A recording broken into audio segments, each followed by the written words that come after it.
Okay, welcome back to the Paddison podcast. Today, strap yourselves in. This is going to be absolutely sensational. Very exciting for me because I actually feel like I've known our guest today for many years, and I think that happens when you spend a lot of time studying someone's work and reading their materials. In this case, reading his website thoroughly on particular health topics and also digesting all of his best-selling books.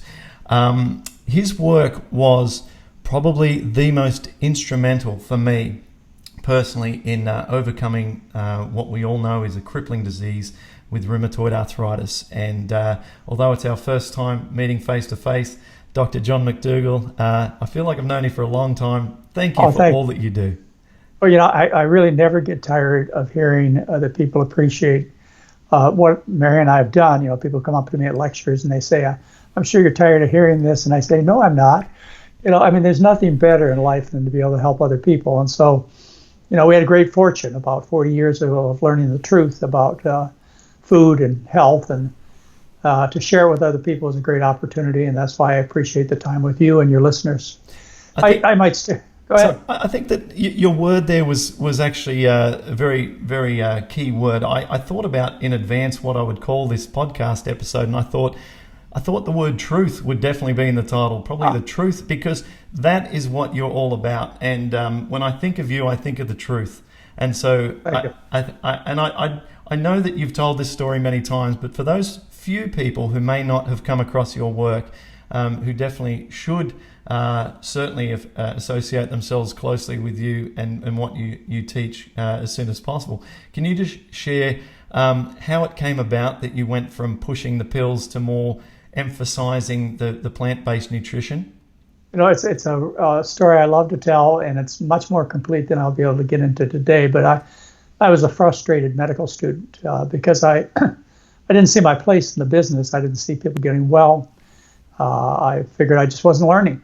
That's what my attitude was. And I met this wonderful person about 45 years ago, and we've been best friends for that long. We decided after medical school, which was in Michigan in the U.S., we moved to Hawaii. And so we did that and spent a year as an intern practicing general learning medicine, as you do in residency programs. And after the year, we didn't want to leave Hawaii, so we decided to move to the Big Island of Hawaii. And I got a job as a sugar plantation doctor. And my job was to take care of 5,000 Filipinos, Japanese, Chinese, and Koreans, primarily, on the sugar plantation on the Big Island. The first thing that I learned was that I was a terrible doctor because my patients didn't get well. No matter how many drugs and how brutal a surgery I put them through, they just never got well. Now that's with chronic disease. With acute problems like lacerations and broken bones and infections, I certainly served well as a physician, and I appreciated how they improved. But with chronic problems like arthritis and heart disease and cancer and obesity, they never got well, no matter how many pills I gave them. That was the first revelation that I had about myself personally over 3 years of practicing. I caught 100 babies. I did brain surgery. I really did a lot as a doctor because I was the only physician available for these people. But they gave back in a big way to me. I got to be involved in their lives. And what I noticed among these people was that there was a drastic difference in health between the first generation and the third, fourth, and fifth generation. First generation would be people that were born and raised for a short time in their life in the Philippines, Japan, China, Korea. And they learned a diet of rice and vegetables and very little meat and no dairy. And they moved from their native lands to start a new life on the Big Island of Hawaii. Married, had children, and thus the second generation. They started to eat richer foods, and by the time you got to the third generation, I had people eating at McDonald's. They were eating the typical Western diet.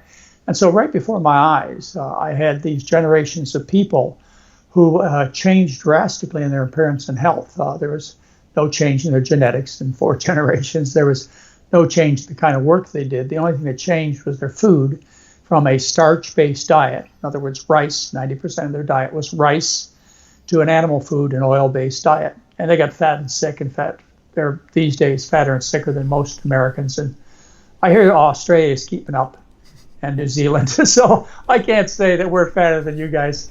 But anyway, I saw this right before my eyes, and after 3 years, I went back into training, became a board-certified internist, and developed a passion for the scientific research, which I continue today, which has been, 38 years.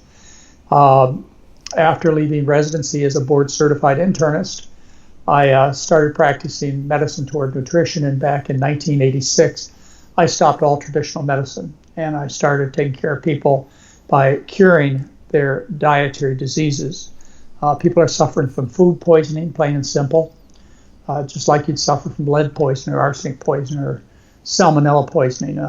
They're suffering from food poisoning, and the food poisons are animal foods, all animal foods, and vegetable oils. And your listeners are thinking out there, well, that's everything I eat. What am I going to eat? Well, you have to learn a whole new realm of foods, which is only new to the last couple of generations of people. It was actually the diet of all previous generations, and that is a starch-based diet. You base your diet on starches, like Asians lived on rice and sweet potatoes, and the Aztecs and the Mayans from Central America lived on corn. People in the Middle East, who we still focus our attention on, they live in the breadbasket of the world. Potatoes have been the diet of the people in the Andes, in other words, the Incas, for thousands of years. So we're talking about traditional diets. Most people who have walked planet Earth, and when I say most, I mean over 95%, have lived on diets based on starch. So what happened is, because of industry, and it's really all linked to making money. It's not a conspiracy. Because of industry, people have learned about protein and calcium and omega-3 fats, which, by the way, protein deficiency and calcium deficiency never occur in human beings ever on any kind of natural diet. And omega-3 fats are not made by fish, they're made by plants. So these lies, and they are lies, but they're just sales pitches. They're unique positioning of their products, have created a society over the last 50 to 100 years that has lost the understanding of starch and how that's the way people have always eaten, is a starch-based diet. Your grandmother used to serve starchy vegetables and soups and stews and so on. And maybe if you had chicken, it was on Sunday and then just a little bit. We've lost that truth over the last 50 to 100 years across the Western worlds. And you folks are located near a population that has changed over the last 35 years dramatically, and that's China. 35 years ago, in 1980 and before, fewer 1% than 1% of the population had type 2 diabetes. Now they brag of having the highest rate of type 2 diabetes, which is not true. It's only 12% of the population. And 50% are pre-diabetic. I think the U.S. is still on top with 14% true diabetics in our country. I don't know, maybe you guys got it higher. But the point being is you can see the change in China in 35 years. Of course, you can see that they're also the wealthiest country in the world. And with that newborn wealth, they bought diseases such as heart disease and cancer, the breast, colon, and prostate, rheumatoid arthritis, lupus, psoriatic arthritis. And these are diseases that never existed before 1980. They're clearly caused by the Western diet. Unfortunately, they're cured in most cases by, stop throwing gasoline on the fire and people get well. Yeah. But of course, there's this whole other aspect, and I want to touch on it before I let you go to another question, is that the food industry is just part of the problem. Their activities of selling people meat, dairy, and fish and eggs, their activities really also sponsor a secondary set of businesses, and that's the pharmaceutical companies, the hospitals, and the medical doctors. So they get this huge secondary benefit from everybody being sick. And so no one is fighting to help the consumer, even though the truth is absolutely clear, totally consistent, easy to find because the internet has it all there. The people who feed their children, put shoes on their kids, the doctors, the pharmaceutical people, the people who run your supermarkets and run your cattle farms, they're in it to keep their families healthy and happy. And it really doesn't matter that their same efforts are making billions of people fat and sick around the world. I hope the internet catches the liars, cheaters, and polluters. I hope so. With the internet, we can catch them and bring them out of their hiding and tell the truth. And then if you want to smoke cigarettes, people all around the world now know that tobacco smoking is dangerous and will kill you. I didn't know that when I was a teenager. The information wasn't there. People also understand the risks of alcohol abuse. We didn't understand that when I was a young man. It's the same way with food. As long as everybody understands that they're being poisoned by animal products and oils, and they get inflammatory arthritis, autoimmune diseases, and obesity, and constipation, and cancer, and a Prilosec deficiency called GERD. As long as they know these are all caused by their behaviors, and they have a choice, so be it. Right now, people are so lied to that they don't stand a chance. Yeah, well, I agree with everything you've said, and that's another thing I could have added to your introduction, is that you don't mince your words, and you make it very clear about revealing the truth about the situation, and I'm very grateful for that. And I think you'll find that our audience is very sympathetic to your message, and a lot of them have been following my program or following even parts of my suggestions for many years, if not months. And we have very similar approaches when it comes to treating rheumatoid arthritis. I've come at it from a point of view of the human guinea pig who tried everything from raw food diets to fasting to various online programs that didn't work, and then picking up chunks of truth and finding the science that you'd published on one of your Only Hope for Arthritis blogs many years ago.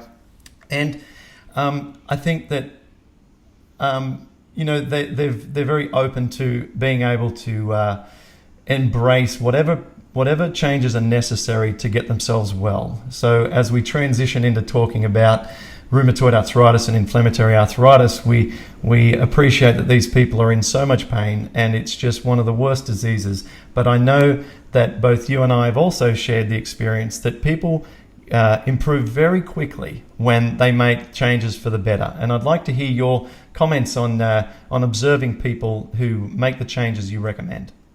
Very, very quick. Usually within 4 to 7 days, they see improvement. It often takes as long as 4 months, and sometimes even longer. But within 4 months, most people are at 90 to 100% of what benefit they're going to get. They have to realize that there's been some damage done, and for a lot of people, a lot of damage that's not going to be reversible. You've got deformed joints and things that have happened to your body that plain and simple are now scar tissue. And that's not going to go away. But what you can do is stop the ongoing inflammation almost immediately. And that's one of the things that's so much fun about taking care of people with inflammatory, I just call it inflammatory arthritis. People, of course, subcategorize it based upon a bunch of testing and silly notions that don't change anything. So whatever your doctor called your problem, psoriatic arthritis, rheumatoid arthritis, lupus, whatever, it makes no difference. The doctor has no idea of the origin. The doctor uses the exact same drugs for all the disorders. None of their patients ever get better, ever. And so I just call it inflammatory arthritis, an autoimmune disease. It's very quick. The improvements are very, very quick, but not for everybody. Sometimes we have to be more patient and give it a few weeks. And as I say, by 4 months, most of the time, all the ailments are gone. But that's again, I can bring up exceptions where people have persisted 6 months, a year, 2 years before they really felt like they fully recovered. In my May 2014 newsletter, I give 10 cases of severe inflammatory arthritis, such as psoriatic arthritis and rheumatoid arthritis. And it tells stories of these people and how they dramatically improved. And the interesting thing is that was May of 2014. We're approaching 2 years that article has been on my website, clearly saying what the medical establishment, physicians are doing. It doesn't work. The drug companies are not modifying the disease as they brag about. And yet I've never had one single complaint from anybody ever that says, what you say is wrong. Because either they've taken the trouble to look in the science or they can recognize the truth right away. And I just want to say something for my colleagues. It's no fun being a doctor that doesn't help people. And unfortunately, you're trapped in the misery of using methotrexate and biologics and steroids and other drugs, that's all you got. That's the only tools in your toolbox, and your patients never get better. For a few doctors that might be listening, just give it a try. Get a couple of patients and say, look, this is what you need to do. You need to eat a starch-based diet with some fruits and vegetables, mostly cooked, and you stay away strictly as if it was poison, as if it was penicillin to a patient allergic to penicillin, because that's what it is. I mean, these animal proteins act like a shot of penicillin in the dentist's office. So you have to stay away from these strictly and just do it for a couple of weeks and see what happens. And you'll be amazed. Finally, you'll say, well, that's why I went to medical school. I just can't believe what happened to the patient. It cost the patient nothing. That's the problem. As I say, it's not a conspiracy. It's all about money. And there's just so much money. I mean, for the biologic agents, you're talking about $25,000, $55,000 a year for the agents. Similar agents are used for multiple sclerosis, which I have done research on. And we've published some stuff on it so far out of Oregon Health and Science University. And the MS agents, the drugs, are $75,000 a year just for the drug. That doesn't include the alcohol sponges. It's just crazy. Oh, the money's phenomenal. I saw some statistics, and I don't want to name specific brands of particular biologics, but the leading ones in 1 year generated more gross revenue than Avatar did. 8 times as much revenue as Avatar did in its entire history from the box office. Oh, wow. And that being the number one selling movie of all time. So, I mean, the amount of money is phenomenal, and you can see why why there's so much research in the area of drugs. I think it's the cash cow of the medical community. Right, but the research also, if you read it carefully, tells the truth, and it tells the truth. Again, you have to be a careful reader about the fact that these drugs do not work. And a lot of the research has been, most of it paid for by the drug companies, has been designed to show what they want to show. Independent research, not paid for by drug companies, will tell you the truth about how limited the value are of these medications. Maybe, some pain relief is important, but it's not going to change the course of the disease. You take huge risks with these drugs in terms of infection and cancer and so on. So, here you have a choice. You can stay sick and take drugs that you couldn't pay for if the government or insurance paid for, or you can get well. What do you want to do? I mean, it's just that simple, and it always works. You'll find, as I say, nobody contesting this. No doctors, no researchers, no scientists, and because it's the truth. Yeah. So let's say someone's listening and they've been through a lot of pain for 16 years, and they've tried making changes, even ones that we've suggested, and they are still struggling a lot. They might be in a lot of pain. I'm going to sort of prime your answer a little bit with my suggestions, but what I've found is for people who really are struggling after many, many years and are still not making improvements, even with an elimination style diet that I know both of us have slight variations of a similar approach with an elimination diet. And my experience is that those folks have often been on drugs that affect negatively their gut wall or their bacteria for long times, whether it be low-dose antibiotics or whether it be non-steroidal anti-inflammatory drugs. And one that doesn't come up as often in terms of its negative impact on the gut, but one that I've observed a lot, is prednisone. And I've found a lot of studies that show the negative implications on the gut wall of prednisone, and I just fear that those folks who aren't improving the way that you'd expect that they would are because of so much of the damage that's been done by the drugs. What are your thoughts on that?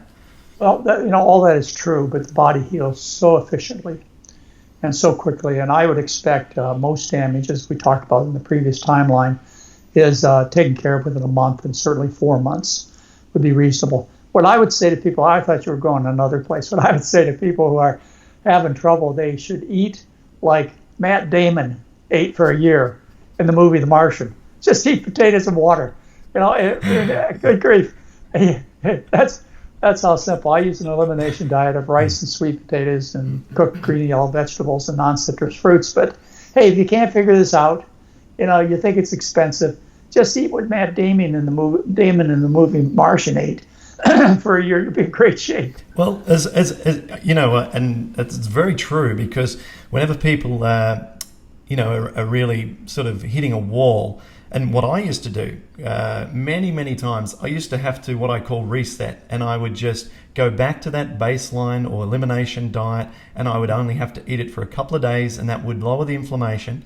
And I've used to find that inflammation tended to cascade more inflammation. So if you can just, knock it on the head quickly, and then reintroduce the foods that were acceptable up until, the last few days, then you've kind of reset the clock, and you get another period of several weeks before things may need another reset. So that reset for me was similar to the elimination diet that you use. The variations that I use in my program are I substitute the brown rice for buckwheat and a quinoa mix. I find, for whatever reason, I used to find that that provided me with a slightly lower levels of baseline pain. But the sweet potatoes are there, and I many a time I used to say that, if I just ate sweet potatoes and lots of greens, everything would be just perfect. I think, the truth is there.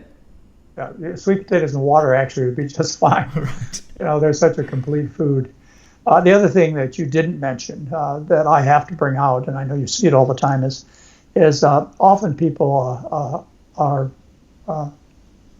lying to themselves about what they're eating, and they do it consciously and unconsciously. They say, my patients do, I don't know, maybe yours never do, but my patients say, I'm following the diet strictly. And I go, yeah, okay. Shall we discuss it further or just leave it at that? Because, if you talk to them long enough, they say, well, except I do go out with my girlfriends twice a week for vegetarian Chinese food. And, sometimes my husband brings home, et cetera, et cetera. This is a matter of being absolutely strict on this kind of eating, because it's not, it's not a dose level of poison. This is an autoimmune disease where the body reacts to these foreign animal proteins, and just like penicillin I mentioned before. And so you put a little dairy in your diet. Now that's 100 million molecules of dairy protein with like a little bit. It just devastates the whole immune system. So you can't eat a little bit. You just have to strictly stay away from these foods, and this may be for a lifetime, and you will think it's not fair. And the same thing with oils. I remember one of my first patients, probably 35 years ago, that I took care of. She couldn't take the drugs, didn't want to take the drugs, did well, cured herself. She was well for several months, and about 4 months after her cure, which was a cure, this is not a remission, this is a cure, she comes into my office, and before I got through the door, I could see her knees were huge and inflamed, and she said, well, I've been really strict on the diet. Except for the night before last, I went out with my girlfriends to a vegan Chinese restaurant. And I said, well, I didn't make the rules. It's just the way it is. And you can't do that. Otherwise, you'll be in trouble. And it happens really quickly. So, you have to keep that in mind. Oh, most definitely. And the oils seem to be one of the greatest triggers, if not the greatest triggers. I used to perform on cruise ships before 10 years ago when I came unstuck with my rheumatoid arthritis. I was really climbing the ladder as a professional stand-up comedian, and I was working. Oh, wow. Oh, I've been doing that for 15 years. That's still my main job. Really? Great. That's nice to hear. Yeah. I'm going to give a talk tomorrow morning. So anyway, I used to perform on the cruise ships, and, I'd go on a cruise ship, and the first thing I'd do is besides unpack my rice cooker, which I would take with me on board and put in my cabin, I would run up to the buffet, and I would anxiously run over to the rice container and study the rice, because on some of the cruise ships they would put oils in the rice. Oh. And if I saw oils in the rice, I knew my whole week on the ship I'd be cooking my own rice in the cabin. That's the lengths that I had to go to avoid these triggers. Yeah, once you get into trouble, you damage the gut and the immune system. It's just unforgiving. Yeah. People that we're talking to, their whole lives are being ruined. They can't take care of their families. They can't button their shirts. Their whole lives are ruined. And that is all switched around for no cost at all within just a few days. It's kind of up to you. You know, you hear the truth. It seems too hard to believe. You can read the research. You had read the Diet, The Only Hope for Arthritis. I wrote probably 20, 25 years ago. And by the way, we're trying to get a scientific paper published. I've had it written. We're submitting it now on the dietary treatment of rheumatoid arthritis, and it starts with the basic diet I recommend without gluten foods. And then we go on to the elimination diet, and then the last step is a water fast. Good friends of mine are the folks at True North. Dr. Clapper. And Dr. Clapper and Dr. Goldhammer and Doug Lyle. We've all been friends for more than 30 years. And I run into a tough case, somebody who's just not having a good time about things for whatever reason. And I'll send them over for a water fast. And occasionally it makes a difference. I think most of the time it's just because they really realize the importance of following a simple diet. Right.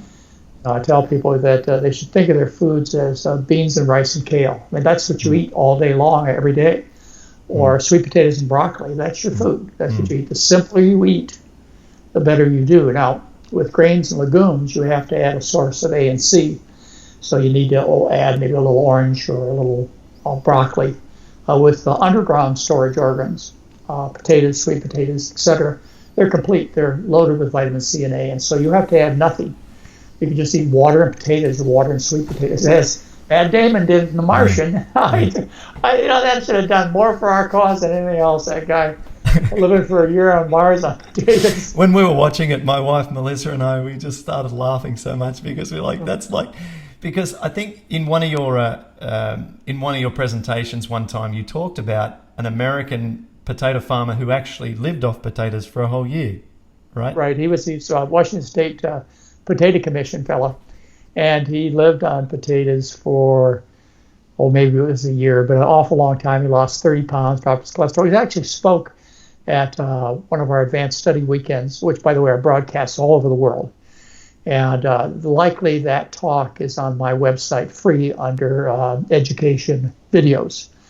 And yes, he lived for a year, and then there's a case I often refer to from 1928 where they did a metabolic ward study on a man and woman, and they lived on potatoes as the sole source of nutrients for 6 months.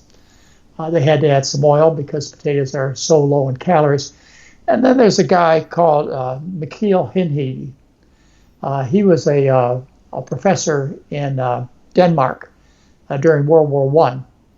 And he became the head of the government's nutrition policies in World War I in Denmark, and actually saved the Danish people from starvation during World War I. And he told the people to stop eating animal foods, and so 3 million people became essentially vegan for more than 3 years in Denmark. Dropped the mortality rate, the lowest that they've ever seen in Denmark, ever, before 1914 to 1919 and after World War II. And he did all kinds of diets. This guy did on people back in the 1800s and probably the early 1900s. He did an experiment on a guy named Matson, where he fed him potatoes alone for a year and a half. Again, they had to add oil because you need more calories. Because it's hard to eat 10 pounds of potatoes a day, which is, what would that be, like 4 kilograms of potatoes a day. So, these experiments have been going on for a long, long time. And plus, naturally, during times of famine, like in the early 1900s, the turn of the actually 18th to 19th century, rural Russia and Poland, they only had potatoes. So you had millions of people living on potatoes alone. And after World War II in Germany, that's basically all they had was potatoes. So this has been, experimented on here and there, but it's also been a phenomenon that's been observed amongst millions of people, probably tens of millions. Throughout history. What's even remarkable to me was when I first started seeing my rheumatologist about making changes to my diet, and he was fell very much into the good camp, where he was happy for me to make experiments and so forth, and observed with great interest as I told him all the things I was doing and what I was learning, and then observed with both great interest and silence actually when it started to get really good results, because he hadn't seen anything like it. Yeah. And I haven't now seen him in 3.5 or 4 years, And he knows how well I've done and how well the people who I help are doing, and he has recommended our program to several people. But he actually told me a story, and I haven't told this story for a long time, so I forget the exact details, but there were Australians and New Zealanders in a prisoner of war camp in Shanghai, which I believe is in Southeast Asia. And he said that anecdotally within the entire rheumatoid arthritis community, it's well known and documented that the people with rheumatoid arthritis in the prisoner of war camp who lived off rice and potatoes all got rid of their condition. All is the big word. It's 100% curable. 100%, right? And he gave me the doctor's name who documented the information, and apparently it was collected and put into a what do you call it, where they have old artifacts and stuff like that, a museum in Canberra. But I searched and made a few inquiries, and I couldn't track down the information because it's so valuable. But he told me, the rheumatologist told me, that yes, all of these prisoner of wars on potatoes and rice completely got rid of their arthritis. And that was huge for me to hear my doctor tell me that. But I don't think he'd told anyone else that. And I thought, why don't you tell everyone? Yeah. Well, that's unfortunately the way it is. My patient says, your followers, you go into the doctor, you go, hey, doc, look, shake hands, watch me dance. And the doctor says, oh, seems to be working for you. Whatever you're doing, just keep doing it. Yeah, you do your thing. Goodbye. Next. Their attitude is, they were never trained to do this. That's not their job. Their job is to put people on drugs. And so they don't take any personal responsibility, even though they took an oath to protect their patients, not the drug companies or the food companies. They just don't feel responsible for carrying this message. Now, when I say don't, I know there are a few exceptions out there. It doesn't fit into the practice model. That's not what we were taught in medical school. And doctors are afraid to, I have to tell you, and so are the patients. This is fear-based medicine. They're afraid of being criticized by their colleagues, and they're afraid of being sued. At least in our country, there are. Sure. And the patients are afraid that if they don't take the drugs, the doctor says that something terrible is going to happen. So everybody's afraid. Yeah, everyone's afraid. And as a result, terrible harm's being done. I think just to defend their position as well a little bit, and I've said this before in a previous episode, I think that also if people are coming to them each day and some of them are changing their diet and they're eliminating gluten, they've gone gluten-free, and the next one comes and says, oh, now I've gone with a low-fat diet, but they're eating everything but things that... I think that the rheumatologist or the doctor has heard thousands of times people changing their diet, and the issue is for the people with arthritis face is that it needs to be so extreme, or it needs to be at least so specific, I should say, so that maybe the doctor hasn't seen in 15 years someone come in and get those results truly, because it's like sometimes trying to find a needle in a haystack. It took me nearly a year to work out that I should stop putting oils on my salad. It took me, you know how many coconut meats I ate before I realized you drink the water and throw away the coconut because the fat in the coconut meat was giving me great pain. I mean, these things changed my life. Yeah, and the issue about fat, there was a study, and it's cited in the newsletter article talking about diet only hope for arthritis study where they fasted patients with RA for a week on water, and then they put them on a vegan 50% fat diet, and all of them with rheumatoid arthritis, their problems completely returned. Some with psoriatic arthritis, they stayed still well. I don't know, what all the basis was. And there's also a theory, and I haven't thought about it in a while, but it's kind of interesting, about how these inflammatory arthritises may be related to microcirculation. And I show a video, which you've probably seen, that was done by Roy Swank, expert at MS at Oregon Health and Science University. He's dead now, but he was a longtime friend of mine, where they fed fat to animals and showed how it sludged the blood.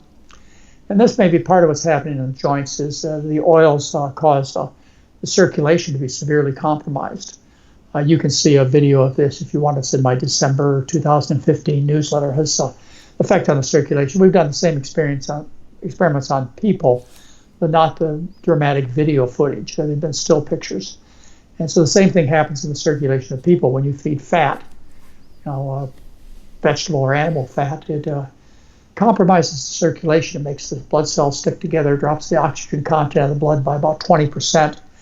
And so this change in circulation may be part of the serious pathology when it comes to inflammatory arthritis. There are probably lots of other things involved, like molecular mimicry, where the body makes antibodies to animal proteins, and there's just a whole lot of stuff going on with an unhealthy diet, but it doesn't matter about the details. Right. You just need to know if you eat a simple diet Yeah. of starch and a few vegetables, you're going to get well real quick. Yeah, I like the concept of the blood becoming a little bit more sluggish. I've often also wondered about the concept of whether or not the free or additional oils actually cause leaky gut. It's unclear, isn't it? Yeah, it is unclear, and once the public and the professional community become aware of the power of this medicine, then they'll start arguing about the details. Yeah. Everybody wants to argue about the details. Oh, who cares? It's like a guy named Snow in London back in the 1800s. He found people were getting this horrible disease that they subsequently called cholera. And he was actually the father of epidemiology, it's Dr. Snow. And what he did is he looked around where people were getting sick in London and found that they correlated with where they lived close to a pump, a well. And so it was called the Pump Street Well or something like that. Anyways, what he did is they didn't discover cholera, the cholera vibrio bacteria for another 100 years. Right. So I maybe gave you the date wrong, 1800s. It could have been 1700s. But it didn't matter whether they knew it was cholera, this microbe. All he did is he took the pump handle off the pump, and he cured cholera in London. So it's the same thing with rheumatoid arthritis. You don't really have to know whether it's molecular mimicry or blood substance or circulation or whether how much the leaky gut has to do with it versus the impaired immune system. Just take the handle off the damn pump, and get well. It's just so, and that's the next phase of what we'll go into once people realize the truth of this is everybody wants to know the detail. And maybe we can fix it with a vitamin supplement, or maybe we have some kind of anti-fat clogging circulation drug we can sell people. Yeah.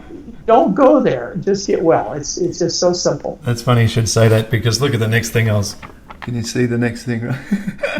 So supplements. Now, the reason I want to ask you about supplements is because sometimes I feel like I'm not so much with supplements, but certainly with the drugs. I defer those questions, obviously, to people's doctors, as I'm not one, and don't want that responsibility. But certainly with the supplements, there's only a couple that I've ever recommended.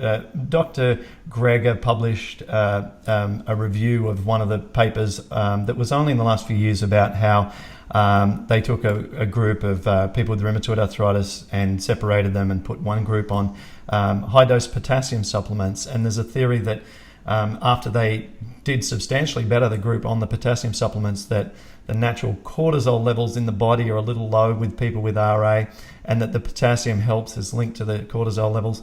I took potassium for a while. It may or may not have helped. I obviously did everything right with my diet strictly. Sometimes I recommend potassium to people. Can you see any problem with that? Well, not unless they took a lot. I had one of my heart patients, go home and take his wife made a spaghetti sauce with was it called no sodium supplements, which is all potassium chloride, and put it in an arrhythmia. So I can't see it doing any good. These supplements, I can tell you, plain and simple, are dangerous. It's not that they're a waste of money, just peeing your money in the toilet is what people used to say. They're actually very harmful. Large studies, very large studies, very credible studies have shown that folic acid, vitamin E, beta-carotene, etc., increase the risk of cancer, heart disease, and death by 20 to 30%. The Cochrane collaboration came out and told us that for every 1 million one-a-day multivitamin supplement users, there are 9,000 extra deaths. Vitamin D is another one. You and I haven't discussed what you think about it, but I can tell you clearly vitamin D is toxic. It should never be taken by people. Well, when I say never, maybe if you're a disabled white woman, institutionalized and can't get out in the sunshine, maybe vitamin D would be helpful, but that's it. Otherwise, taking vitamin D supplements increase the risk of fractures and falls. And there are 3 major randomized trials that have been published recently. You can find 2 of them in my March 2015 newsletter, which shows about a 26% increase in fractures when people are supplemented with D. And then another one just came out in JAMA Internal Medicine about 2 or 3 months ago, so I haven't put that reference in. So there are 3 major controlled randomized trials showing that taking vitamin D supplements are very harmful and do virtually no good. The only supplement that I do consider, and I think it's of some value, B12. is to take B12, yeah, but that's it. Otherwise, not only are you wasting your money and putting your faith on the wrong places, you're following false gods, but you're also doing yourself serious harm in terms of taking these supplements. That is interesting about the vitamin D, and it is something that I've encouraged people to take if their vitamin D levels are low and it's the middle of winter and they kind of fall into that I'm a white person in a cage kind of thing. But I know that it varies. The sun. The sun is crucial. Yeah. It is absolutely essential for good health. The sun is, but taking vitamin D causes these nutritional imbalances and may do damage to the nerves and the muscles, and that's why people have more falls. The data, and I know you'll make yourself more familiar with it, is very consistent and very compelling to not prescribe vitamin D. I don't, at any vitamin D level, whether it be 1, 2, 10, 20, whatever level, I will not prescribe D. But, I really encourage people to get out in the sun. You don't need much sun. I don't know what latitude you're at, but in the northern latitudes, there's enough sunshine between Vancouver and Alaska to grow the Great Bear Forest. It's rainforest. You go to Portland in the U.S., and they have huge solar companies putting solar panels all over the roofs. Excuse me, ladies and gentlemen, there's plenty of sunshine wherever you live, unless you're in the Antarctic in the Arctic. There's quite enough, particularly, skin color, of course, is very important, skin pigmentation. But don't you be worried. The sun, you don't need much, and it's very efficient, and it causes many, many more benefits than any supposed benefit on the bones. It's crucial for good health. Okay, fabulous. So I'm not defending it, and I won't recommend it anymore, but I must say that it's amazing how quickly you can raise your vitamin D levels with the vitamin D supplement. And so that doesn't mean, it's amazing. Like my wife was taking vitamin D supplements before she got pregnant, and she's something like tripled her vitamin D levels within a month or something. And we were like, this is the best supplement ever. So look, I've got the message, and I hear it loud and clear. It's like statins. I can lower your cholesterol to 60. Which would be like in your terms, maybe 2 international units. I can drop your cholesterol hugely. I'm a doctor. I can drop your blood pressure to 40 over 20 millimeters of mercury. I'm a doctor. Yeah. I can change numbers so fast you won't believe it. But I also do you terrible harm. Yeah. So you need to be careful about, again, false gods, which are following numbers. But we've been educated to follow numbers because we can change numbers, and we do it with very expensive pharmaceuticals. We're not taught to cure our diseases with simple diets and a little walk and a little sunshine because there's no money there. And, same thing with heart surgery. Why do people do heart surgery when we know clearly it does not save lives with chronic coronary artery disease? It's because, that's what we train to do rather than simply change the diet and cure the disease. It's all about the money. It's not about mean people or devilish people or some conspiracy. It's nothing more than whatever you folks, whatever your listeners do in their business. It's whatever you do. It's run by the buck, the dollar. Absolutely. Well, business by definition, isn't it? It's the process of turning money into a profit or something. I mean, that's what we're trying to do. We're trying to improve the position of that business and grow it through money. So. But whatever the consequence, that's the problem. Is there is a level at which people need to be honest. I think as you said, this honesty thing, which you liked about my work, is unfortunately or fortunately, I was raised by parents who said, and I was a devilish kid, Johnny, whatever you do, always tell the truth. There are other people that are raised that way too, but I run across many professionals, book writers and so on, that are just blatantly dishonest. And that's how I deal with them. I just tell them, you're dishonest, like this new guy, Mark Hyman, that's becoming the big shot, eat oil, sugar guy all over the U.S. He'll probably get to your country in terms of popularity. Mark Hyman is his name. The man's dishonest, plain and simple dishonest. And so I can't go any further with people like that. If you can say whatever you want to say, and such folks, and not have any moral standing on it, there's no way I can deal with you. So that's the way I have to deal with a lot of my colleagues, so to speak. I really find very little contesting from them, because they know that I'm coming from a position of honesty, and they know I'll just out them. I'll say plain and simply, you're liars. And here's the reason you're lying, and the public can see it. And where do you want to go from here? You want to keep lying? It's just like politicians. We're going through this great political struggle here in the U.S. and everybody's looking at their favorite candidate and saying the other one's just lying. Well, that's what politicians do. But people who deal with health shouldn't do that. I think that we have a special honor. A special position that's trusted us as doctors and dietitians and health gurus, and that's to tell the truth, because we're not talking about your television set or your computer. We're talking about your children and your wife and your husband and your mother and dad. So I think these issues really deserve a higher standard than, say, campaign candidates or manufacturers of cell phones. But that's just what I believe. Well, one thing that really endeared me to you along exactly what you're saying there is, and a lot of people may not know this, and I just read this in some fine print somewhere, but you took Harvard University to court, or you were going to, because they published some information that said that certain food groups were not complete proteins. Oh yeah, that was the American Heart Association back in 2001. Yeah, I did, and I won. I didn't have to take them to court, but I got a retraction in their journal Circulation, and if you read in the journal Circulation, you'll see my two writings showing that proteins have all the complete amino acids, plus the American Heart Association before 2011.